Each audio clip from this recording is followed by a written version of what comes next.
on two of the four works, the Paganini Caprice, and John Souths is going to talk about his piece a little bit as well. So there are 24 Paganini Caprices, and each contestant has selected two that they would potentially play at the competition. And yesterday, a lot of people have been asking me what the judges have been doing with the little yellow pieces of paper after each person after each person plays. The judges were just voting for which Paganini Caprice they wanted to hear from each competitor. So at the end of each person's performance yesterday, they were notified which Paganini Caprice they were to play today. And so we've got a really good selection. I think, how many have we got? 1, 2, 3, 4, 5, 6, 7, 8, 9, 10, 13 or 14 of the 24 you'll be hearing today. And so I went through and pretty much made a list of all the various technical bits and pieces that are in there. And Joseph has agreed to demonstrate them for you so that we can just sort of tell you the sorts of things to look out for. Now, do you want to do it in particular order, or should I just yell them out? Performing monkey. So, let's see, what have we got? Well, why don't you pick the first one you'd like to demonstrate? What was it? Scales, maybe? Scales, okay. Everybody know what a scale is? But scales and Paganini go rather fast and flying. But, a scale would be something like...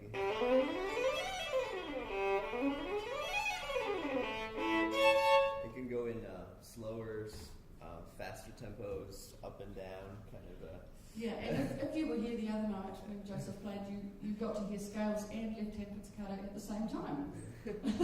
I'm not going to demonstrate that. No. It's 9 in the morning. So then talking about left-hand pizzicato, there is one person, or two people playing the 24, Caprice 24, and there is some left-hand pizzicato in there. So that is when you use your fingers of the left hand to pluck the strings, and it sounds like this.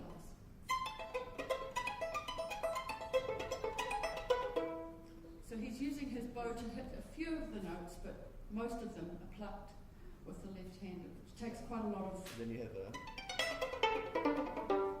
things like that as well, almost like the whole scale.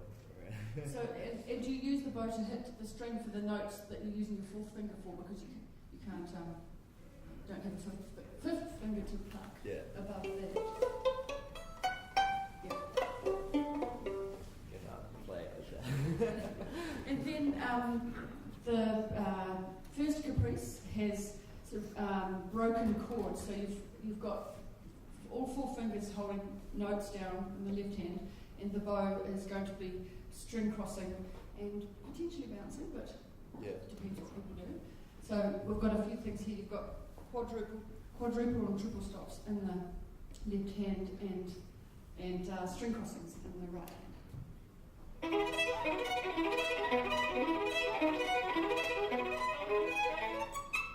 Fantastic.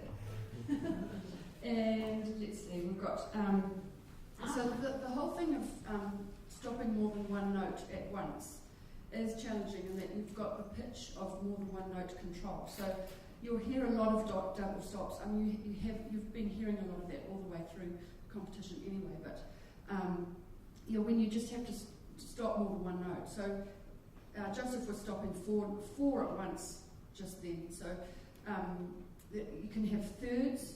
Do you know? Thirds.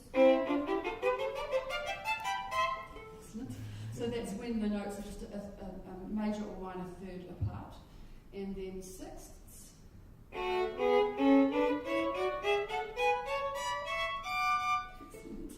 And octaves. And there are some caprices that require a lot of octaves. And these are particularly difficult because there's no leeway for them to be slightly out of tune with each other. Like the number 17 caprice. Number That's 17. really, I haven't practiced it, but it's something like something like that. Yeah. Fantastic. And let's see, what else have we got in here? This is one thing that Joseph asked me not to get him to demonstrate, and I'm going to anyway. We talked about it. This is up bow staccato, which is something we've been talking about. It's something that some people find much more easy than others, and it's possibly just a physical thing.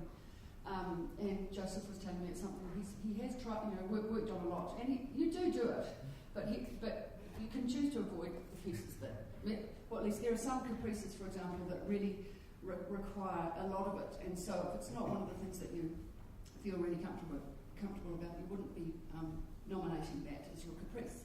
But up bow staccato is somewhat.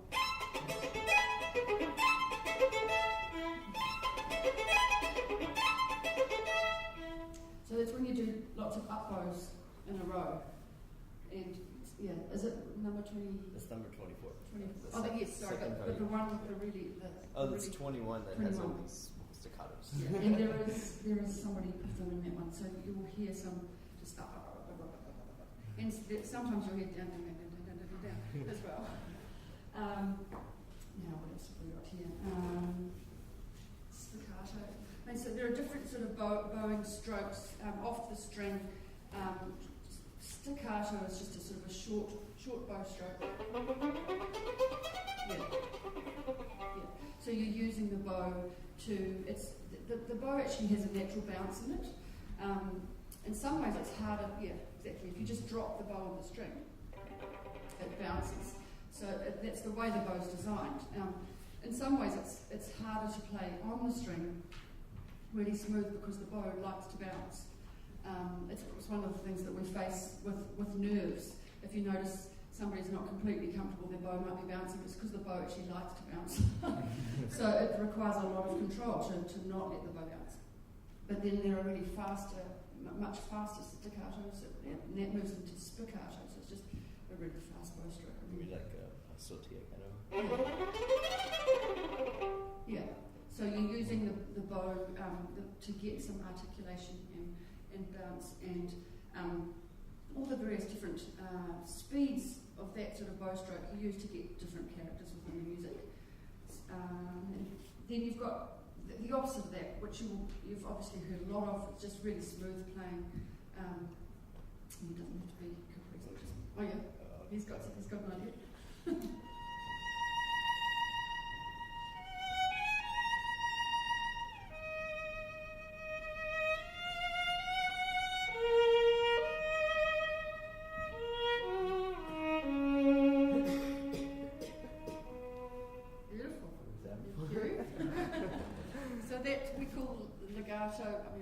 Lyrical.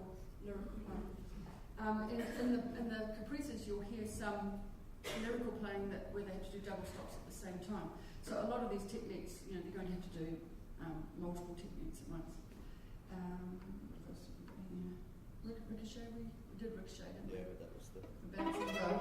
Yeah. Or there could be a scale, for example. Yeah. Third one. So it's a coordination of all sorts.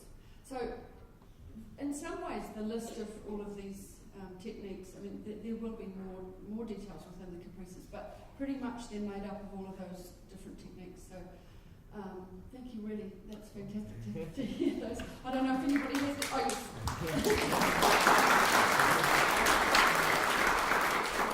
I don't know if you have any particular questions about the techniques that you've been hearing or not right now, having Joseph here. What's the technique in 11 that so many contestants chose it? Caprice number 11. Yeah. It's the dotted rhythms, and it goes like.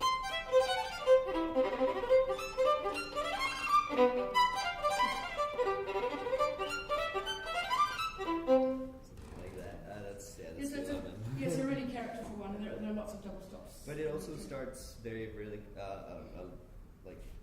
lyrical piece.